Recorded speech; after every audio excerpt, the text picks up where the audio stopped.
അയച്ചിരിക്കുന്നു. പുസ്തകമടച്ച് ശുശ്രൂഷകനെ ഏൽപ്പിച്ചതിന് ശേഷം അവൻ ഇരുന്നു. സിനഗോഗിൽ ഉണ്ടായിരുന്ന എല്ലാവരും അവനെ ഉറ്റുനോക്കിക്കൊണ്ടിരുന്നു. അവൻ അവരോട് പറയാൻ തുടങ്ങി, നിങ്ങൾ കേട്ടിരിക്കെ തന്നെ ഇന്ന് ഈ തിരുവെഴുത്ത് നിറവേറിയിരിക്കുന്നു. എല്ലാവരും അവനെ പറ്റി പ്രശംസിച്ചു പറയുകയും അവന്റെ നാവിൽ നിന്ന് പുറപ്പെട്ട കൃപാവചസ്സുകൾ കേട്ട് അത്ഭുതപ്പെടുകയും ചെയ്തു.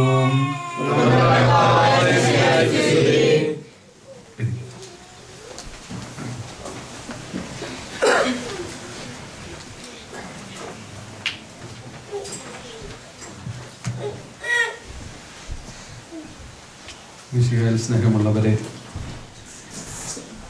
ദൈവവചനത്തില് നമ്മൾ വിശ്വസിക്കുന്നവരാണ്.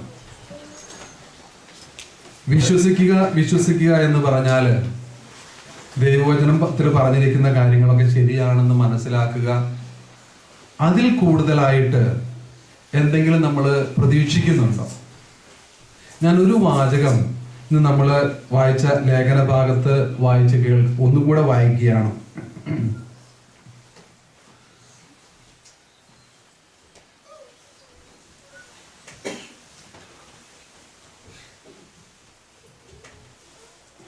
യേശു ക്രിസ്തുവിനോട് ഐക്യപ്പെട്ട് വിശുദ്ധ ജീവിതം നയിക്കാൻ ആഗ്രഹിക്കുന്നവരെല്ലാം പീഡിപ്പിക്കപ്പെടും. നമുക്ക് അലർജി ഉണ്ടാക്കുന്ന ഒരു വചനമാണ്. യേശു ക്രിസ്തുവിനോട് ഐക്യപ്പെട്ട് വിശുദ്ധ ജീവിതം നയിക്കാൻ ആഗ്രഹിക്കുന്നവരെല്ലാം പീഡിപ്പിക്കപ്പെടും. ജീവിതത്തില് പീഡകൾ ഉണ്ടാകുമ്പോൾ ഈ ഒരു വാചകം വായിച്ചാൽ പിന്നെ നമ്മൾ പേടിക്കില്ല. വേദന ഉണ്ടാകുമ്പോൾ നമ്മൾ മനസ്സിലാക്കേണ്ട ഒരു കാര്യം, ഞാൻ ശരിക്കുള്ള വഴി കൂടെ തന്നെയാണ് പോയിക്കൊണ്ടിരിക്കുന്നത്. കാരണം ഈശോയ്ക്ക് തന്റെ ജീവിതത്തിൽ പീഡകൾ ഉണ്ടായി, ശിഷ്യന്മാർക്ക് തന്റെ ജീവിതത്തിൽ പീഡകൾ ഉണ്ടായി. പൗലോസ്ലീഹ എഴുതി വെച്ചിരിക്കുന്നു, നിങ്ങള് ശരിയായ പാതയിലൂടെ മുന്നോട്ട് പോവുകയാണെങ്കിൽ നിങ്ങൾക്കും പീഡകൾ ഉണ്ടാകും. ആ പീഡകൾ വരുമ്പോ എന്താ ഇങ്ങനെ, എന്റെ ജീവിതത്തിൽ എന്താ ഇങ്ങനെ, ഞാൻ ഒരു തെറ്റും ചെയ്തില്ലല്ലോ, പിന്നെ എന്തുകൊണ്ടാ എനിക്ക് വേദന എന്ന് ഒരിക്കലും ഈ വാചകം കേട്ടിട്ട് നമുക്ക് ചോദിക്കാൻ തോന്നില്ല. ഈ വാചകത്തിൽ നമ്മൾ വിശ്വസിക്കുന്നുണ്ടെങ്കിൽ യേശു ക്രിസ്തുവിനോട് ഐക്യപ്പെട്ട് വിശുദ്ധ ജീവിതം നയിക്കാൻ ആഗ്രഹിക്കുന്നവരെല്ലാം പീഡിപ്പിക്കപ്പെടും. അമ്മ ത്രേസ്യ പുണ്യവതി സന്യാസ സഭയില്, കർമ്മലീത്ത സന്യാസ സഭയിൽ ചേർന്ന് സാധാരണ ഒരു കന്യാസ്ത്രീയായി ജീവിച്ചു കൊണ്ടിരിക്കുകയാണ്. വലിയ തെറ്റുകളൊന്നും ചെയ്യുന്നില്ല, വലിയ പുണ്യവതിയൊന്നുമല്ല, സാധാരണ കാര്യങ്ങളൊക്കെ ചെയ്തുകൊണ്ട് പോകുന്നു. പക്ഷെ അവൾക്ക് തോന്നി, ഇങ്ങനെ ജീവിച്ചാൽ പോരാ, എൻ്റെ ജീവിതം ദൈവത്തിന് വേണ്ടിയിട്ട് പ്രത്യേകിച്ച് സമർപ്പിക്കപ്പെട്ട ഒരു ജീവിതമാണ്. So there should be some change, there should be some challenge in my life. അവള് അല്പം ഒന്ന് മാറി ചവിട്ടി തനിക്ക് കിട്ടിയുള്ള വിശ്വാസം അനുസരിച്ച് ജീവിക്കാൻ തുടങ്ങി. അങ്ങനെ ദൈവത്തിന് വേണ്ടിയിട്ട് പ്രവർത്തിക്കാൻ തുടങ്ങിയപ്പോൾ അതുപോലെ തന്നെ പീഡനങ്ങളും തുടങ്ങി. അവളൊരു ദിവസം ഒരു വഞ്ചിയിൽ അക്കരയ്ക്ക് കടക്കുകയാണ്. നടുവിലെത്തിയപ്പോൾ വഞ്ചി മുങ്ങി. ഒരു കണക്കിന് അവള് നീന്തി രക്ഷപ്പെട്ട് അക്കരയ്ക്ക് ചെന്നു. അപ്പൊ അവിടെ വെച്ച് അമ്മ ത്രേസ്യ പറഞ്ഞു എന്ന് പറയപ്പെടുന്നു, വെറുതെ അല്ല നിന്റെ കൂടെ ആളുകൾ വരാത്തത്, നിന്റെ കൂടെ ഞാൻ വരാൻ വേണ്ടിയിട്ട് നീ പറയുന്ന കാര്യങ്ങളൊക്കെ കേട്ട് അനുസരിക്കാൻ വേണ്ടിയിട്ട് പറഞ്ഞപ്പോ നീ എന്നെ ഇവിടെ വഞ്ചിയിൽ മുക്കിയില്ലേ, വെള്ളത്തിൽ മുക്കിയില്ലേ. എനിക്ക് പലപ്പോഴും, ഞാനിത് പല സമയത്തും പറഞ്ഞിട്ടുള്ള ഒരു കാര്യമാണ്, എനിക്ക് തോന്നിയിട്ടുള്ള വലിയ ഒരു ചിന്ത, ഞാൻ നേരായ വഴിക്ക് ദൈവത്തിന്റെ വിളി അനുസരിച്ച് പ്രവർത്തിക്കാൻ തുടങ്ങുമ്പോ വഞ്ചി മുക്കും. അത് അങ്ങേരുടെ ഒരു കളിയാണ്, അങ്ങേരുടെ ഒരു കളിയാണ്. വഞ്ചി മുങ്ങാതെ വലിയ കുഴപ്പം കൂടാണ്ട് പോവുകയാണോ, നമ്മൾ നേരായ വഴിക്ക് അല്ല എന്നർത്ഥം. അപ്പൊ നമ്മള് വേദന നമ്മുടെ ജീവിതത്തിൽ വരുമ്പോൾ, ഒരു പ്രയാസം നമ്മുടെ ജീവിതത്തിൽ വരുമ്പോൾ, ഒരു ബ്ലോക്ക് വരുമ്പോൾ, ഞാൻ ശരിയായിട്ടാ പോകുന്നത് എന്ന് നമുക്ക് പറയുവാൻ സാധിക്കും. പൗലോസ്ലീഹ പറയുന്നുണ്ട്, ഞാൻ പീഡകൾ സഹിച്ചതൊക്കെ നിങ്ങൾക്ക് അറിയാമല്ലോ. എനിക്ക് സുവിശേഷ പ്രസംഗത്തിന് വേണ്ടിയിട്ട് പോയപ്പോൾ ഞാൻ അനുഭവിച്ച പീഡകള്, ഞാൻ സഹിച്ച പീഡകളും കഷ്ടപ്പാടുകളും അന്ത്യോക്യയിലും ഇക്കോണിയത്തിലും ലിസ്ത്രായിലും എനിക്ക് സഹിക്കേണ്ടി വന്ന മർദ്ദനങ്ങളും നീ മനസ്സിലാക്കിയിട്ടുണ്ട്. ആരൊക്കെ സുവിശേഷ പ്രസംഗത്തിന് വേണ്ടിയിട്ട് ഇറങ്ങിയിട്ടുണ്ടോ? പ്രസംഗം ഇതുപോലെ മൈക്രോഫോണിന്റെ മുമ്പിലുള്ള ഒരു പ്രസംഗമാകണമെന്നില്ല, ജീവിതം കൊണ്ട് പ്രസംഗിക്കുവാനായിട്ട് ഇറങ്ങിയിട്ടുണ്ടോ? അവരുടെയൊക്കെ ജീവിതത്തിൽ മുള്ളുകൾ ധാരാളം ഉണ്ടായിട്ടുണ്ട്. ആരുടെയെങ്കിലും ജീവിതത്തിൽ നമ്മൾ എടുത്തു നോക്കിയിട്ട് ഏതെങ്കിലും ഒരു വിശുദ്ധൻ, നമ്മളൊക്കെ വലിയ കാര്യം പറയുന്നുണ്ടല്ലോ, അൽഫോൻസമ്മ ജീവിച്ചിരുന്നപ്പോ ഒരൊറ്റ കന്യാസ്ത്രീ പോലും സന്തോഷത്തോടു കൂടെ നോക്കിയിട്ടില്ല ആ കന്യാസ്ത്രീയുടെ മുഖത്ത്. നിങ്ങൾ വിചാരിക്കുന്ന എളുപ്പമാണെന്നാണോ? ഒരു കന്യാസ്ത്രീ മഠത്തിനകത്ത് മറ്റുള്ളവരെല്ലാവരും തിരസ്കൃതമായിട്ട് കുറച്ചു കാലം ജീവിക്കുക എന്നുള്ളത്, അപ്പോ ജീവിച്ചിരിക്കുന്ന കാലത്ത് തിരസ്കരണം ഉണ്ടാകുക എന്നുള്ളത് ഈ വിശുദ്ധ ജീവിതത്തിന്റെ ഭാഗമാണ്. എന്നെ മറ്റുള്ളവർ സ്നേഹിക്കുന്നില്ല, അല്ലെങ്കിൽ ഞാൻ ചെയ്യുന്നത് ആ പ്രശ്നമായിട്ട് പോകുന്നു എന്നുണ്ടെങ്കിൽ ചിന്തിക്കുന്നുണ്ടെങ്കിൽ ഞാൻ നേരായ വഴിക്കാണ്. അത് എൻ്റെ മനസ്സിനെ നശിപ്പിക്കാൻ പാടില്ല. സുവിശേഷത്തിൽ നമ്മൾ കേട്ടു ഈശോയെ പറ്റിയിട്ടുള്ള വചനങ്ങള്. ഇന്ന് ഞാൻ നേരത്തെ ആരംഭത്തിൽ സൂചിപ്പിച്ചതുപോലെ അത് സീറോ മലബാർ സഭയില് മിഷൻ സൺഡേ ആയിട്ട് ആഘോഷിക്കുന്ന ദിവസം. മിഷനറി സഭ മിഷനറിയാണ്. മിഷൻ പ്രവർത്തനം എന്ന് പറഞ്ഞാല് അച്ഛന്മാര്, സിസ്റ്റേഴ്സ്, അവർക്ക് ചെയ്യുവാനുള്ള ഏർപ്പാടായിട്ട് ഒരു കാലത്ത് നമ്മളും ചിന്തിച്ചിരുന്നു. ഇന്ന് നമുക്കറിയാം നമ്മുടെ അങ്ങനെയല്ല. ഓരോ വ്യക്തി, സഭ എന്ന് പറയുന്നത് ഞാനാണ്, നിങ്ങളാണ്, അല്ലാണ്ട് അച്ഛന്മാരും കന്യാസ്ത്രീ മാത്രമല്ല. അപ്പൊ എല്ലാവരുമാണ് സഭ. ഞാനൊരു സന്യാസിയായിട്ട് ജീവിക്കുന്നു, ഞാനൊരു ആത്മായനായിട്ട് ജീവിക്കുന്നു, ഞാനൊരു വൈദികനായിട്ട് ജീവിക്കുന്നു. എൻ്റെ ജീവിത ചുറ്റുപാടുകളില് എങ്ങനെ ഞാൻ പ്രഘോഷിക്കുന്നു എൻ്റെ ദൈവത്തെ. മൈക്രോഫോണിന്റെ മുമ്പിലല്ല, വീണ്ടും വീണ്ടും ഞാൻ പറയുന്നു, എൻ്റെ ജീവിതം കൊണ്ട്.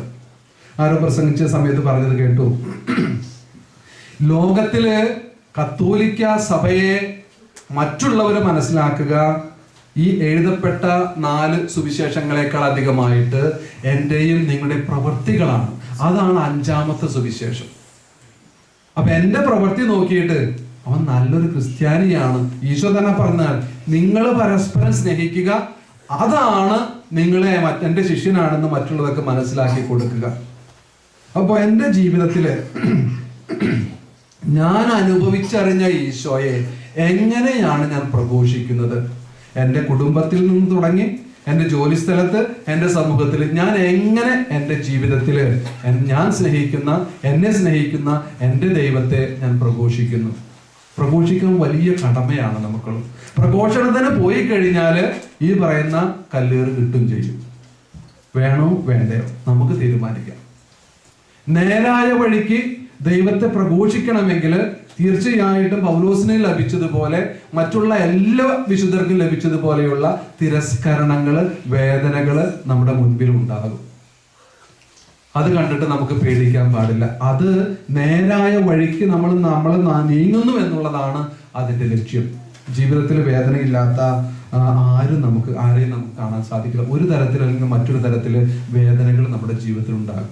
പക്ഷെ വേദന, ആ ജീവിതത്തിൽ വേദന വരുമ്പോൾ കരഞ്ഞ് പേടിച്ച് ഓടി ഒളിക്കാനുള്ളതല്ല നമ്മുടെ ജീവിതം. സധൈര്യം മുന്നേറുക.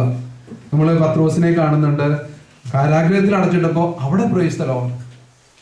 എവിടെ ചെന്നപ്പോഴും അത് വെറുതെ പ്രൈസ് ദി ലോർഡ് പറയുക മാത്രമല്ല, ജീവിതത്തിൽ ചിലപ്പോൾ നമ്മൾ സത്യം പറയേണ്ട സമയങ്ങളിൽ ഒരു ചെറിയൊരു നുണ പറഞ്ഞാല് നമുക്ക് ആ വലിയ ഒരു ബഹുമാനമൊക്കെ കിട്ടുമായിരിക്കും, അല്ലെങ്കിൽ ഒരു സിറ്റുവേഷനിൽ നമുക്ക് രക്ഷപ്പെടാൻ സാധിക്കുമായിരിക്കും. നോ, പല അനുഭവങ്ങൾ. ഒരാൾ തന്നെ എന്നോട് പറഞ്ഞിട്ടുണ്ട്, ഞാനത് പറഞ്ഞു, പോലീസിന്റെ മുൻപിൽ ഞാനത് പറഞ്ഞു, ഞാൻ ചെയ്തത് തെറ്റാണെന്ന് പറഞ്ഞു, എന്ത് വേണമെങ്കിലും പറയട്ടെ. അതൊരു തന്റേടമാണ്, ദൈവത്തിന്റെ വചനങ്ങൾ അനുസരിച്ചുള്ള തന്റേടമാണ്. ഞാൻ ചെയ്തത് തെറ്റാണെന്ന് ബോധ്യമുണ്ട് എനിക്ക്, ഞാനത് ഏറ്റു പറഞ്ഞു, അവര് തീരുമാനിക്കട്ടെ. ഞാനത് ചെയ്തില്ല എന്ന് പറഞ്ഞ് ചിലപ്പോൾ ആ ശിക്ഷയിൽ നിന്ന് എനിക്ക് ഒഴിവായി കിട്ടാം. ഒരു ശിക്ഷ വരട്ടെ. ഞാൻ ചെയ്തതിനെ ഞാൻ ഏറ്റെടുക്കുകയാണ്. അങ്ങനെയുള്ള ബോധ്യത്തോടു കൂടിയുള്ള സത്യക്രിസ്ത്യാനികൾ നമുക്ക് ഇല്ലാത്തതാണ് ഒരു പരിധിവരെ ക്രൈസ്തവ ജീവിതത്തിന് വന്നിട്ടുള്ള വലിയ തകർച്ചകൾ. അത് മുകളിൽ നിന്ന് മുതൽ താഴോട്ട് വരെ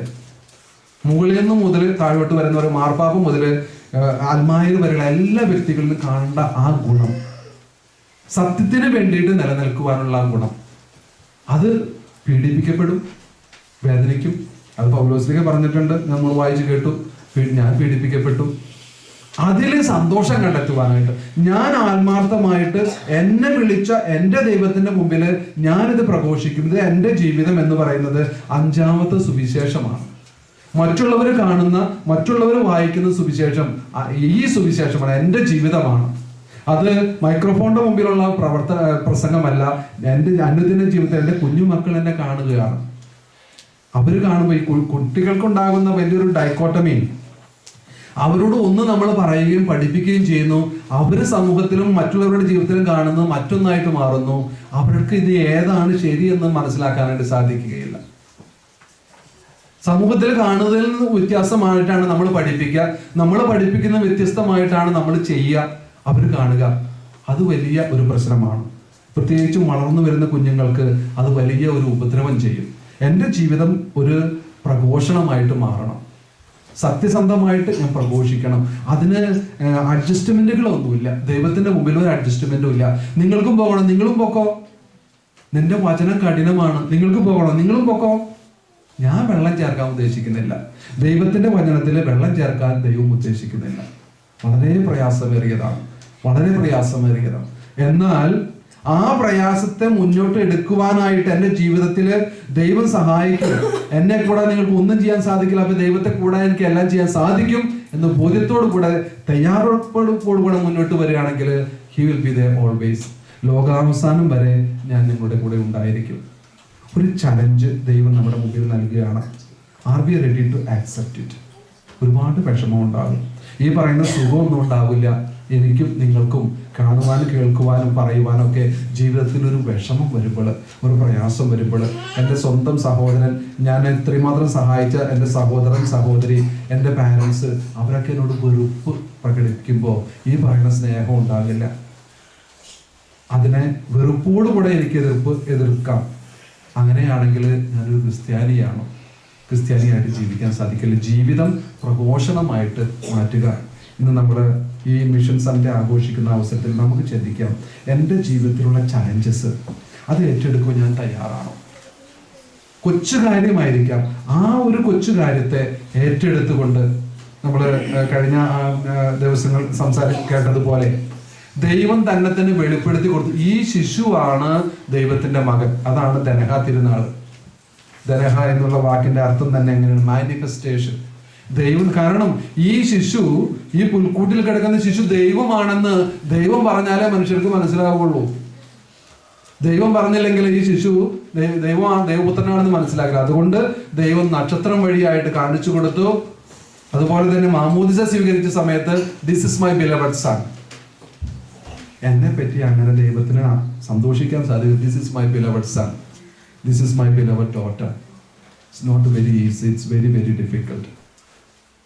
Let us spend few moments before the Lord and check, am I able to be called as worthy son of my God, worthy daughter of my God? So difficult. Lord Jesus, help me to understand your word. Whatever comes on my way, let me try my level best. Please help me when I am weak.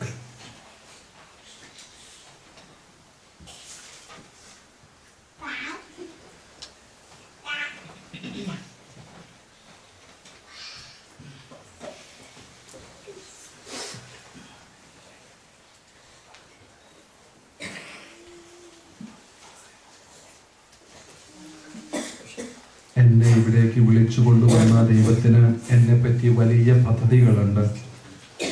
ഞാൻ ഒരു മിഷണറിയാണ്. ദൈവത്തിൻ്റെ സ്നേഹം മറ്റുള്ളവർക്ക് പകർന്നു കൊടുക്കുവാനുള്ള ഒരു ഉപകരണമാണ് ഞാൻ. എൻ്റെ ജീവിതത്തിൽ, എൻ്റെ പ്രവൃത്തിയിൽ, എൻ്റെ ജോലിസ്ഥലത്ത്, എൻ്റെ കുടുംബത്തിൽ ദൈവസ്നേഹത്തിൻ്റെ മാനുഷിക മുഖം കാണിച്ചു കൊടുക്കേണ്ടത് ഞാനാണ്. ദൈവസ്നേഹം മനുഷ്യർക്ക് കാണിച്ചു കൊടുക്കുവാനുള്ള വലിയ ഉപകരണമാക്കണമേ ഈശോയെ. എൻ്റെ പ്രവൃത്തികൾ നിന്റെ സ്നേഹത്തിനെതിരാകുമ്പോൾ വലിയ സാക്ഷ്യം നൽകുവാനുള്ള അവസരമാണ് ഞാൻ നഷ്ടപ്പെടുത്തുന്നത്. ജീവിതത്തെ നിനക്ക് സാക്ഷ്യപ്പെടുത്തുവാനുള്ള അവസരമാക്കിയിട്ട് എഴുതപ്പെടാത്ത പുതിയ സുവിശേഷമായിട്ട് മാറ്റുവാൻ ഈശോയെ സഹായിക്കണമേ.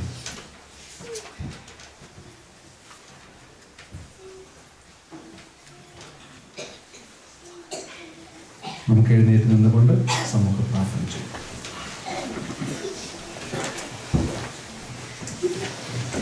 നമുക്കെല്ലാവർക്കും സന്തോഷത്തോടും ഭക്തിയോടും കൂടെ കർത്താവേ നിന്നോട് ഞങ്ങൾ അപേക്ഷിക്കുന്നതെന്ന് പ്രാർത്ഥിക്കാം. ഇവൻ എന്റെ പ്രിയപുത്രനാവുന്നു എന്ന് പിതാവിൽ നിന്ന് സാക്ഷ്യം ലഭിച്ച മിശിഹായെ, കർത്താവും ദൈവവുമായി നിന്നെ ഏറ്റുപറയാൻ നിന്റെ സഭയെ അനുഗ്രഹിക്കണമെന്ന് ദാസന്റെയും ഭാവിയുടെയും രൂപം ധരിച്ച മിശിഹായെ, വിനീതമായ സേവനത്തിന് തങ്ങളെ തന്നെ പ്രതിഷ്ഠിക്കുവാൻ ഞങ്ങളുടെ പരിശുദ്ധ പിതാവ് മാർ ഫ്രാൻസിസ് പാപ്പായെയും ഞങ്ങളുടെ സഭാധ്യക്ഷനും പിതാമഹന്മാർ ജോർജ് ആലഞ്ചേരി ശ്രേഷ്ഠ മെത്രാപ്പൊലീത്തയും മറ്റെല്ലാ മെത്രാന്മാരെയും വൈദികരെയും അനുഗ്രഹിക്കണമെന്ന്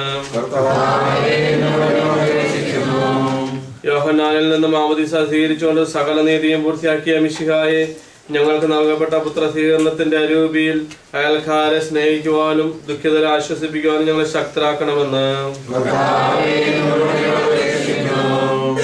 ഒരു കർത്താവും ഒരു വിശ്വാസവും ഒരു മാമോദീസായും ഏറ്റുപറഞ്ഞുകൊണ്ട് എല്ലാ ക്രിസ്തീയ സഭാ വിഭാഗങ്ങളും ഒന്നായി